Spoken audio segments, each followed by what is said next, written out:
ଭାଇମାନେ ଆଜିକାଲିର ଝିଅକୁ ଭରସା କରିହେବ ନାହିଁ। ତାଙ୍କ ପଟୁ ସେମାନେ ଲାଲସା ଦେଖାଇବେ ଆଉ ତୁମକୁ ପଥଭ୍ରଷ୍ଟ କରାଇବେ। ତୁମେ ଜାଣିପାରିବନି ଯେ ମୋ ଭୁଲ କେଉଁଠୁ ଥିଲା ବୋଲିକି।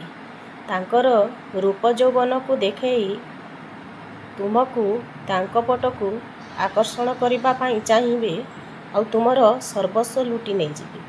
ତୁମେ ଜାଣିପାରିବନି ଯେ ମୁଁ କ'ଣ କରିବି ବୋଲିକି। ତାପରେ ତୁମକୁ ଜେଲ୍ ନେବାର ବ୍ୟବସ୍ଥା ମଧ୍ୟ ସେମାନେ କରିଦେଇ ପାରନ୍ତି। ତୁମକୁ ପଥଭ୍ରଷ୍ଟ କରି ଭ୍ରମିତ କରିଦେଇ ପାରନ୍ତି।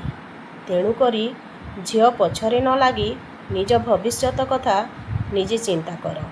ଯଦି ଝିଅ ପଛରେ ଲାଗିବ ତ ଜାଣିବ ଯେ ମୋ ଭବିଷ୍ୟତଟି ଅନ୍ଧାର ହେଲା ବୋଲିକି। ଜୟ ଜଗନ୍ନାଥ।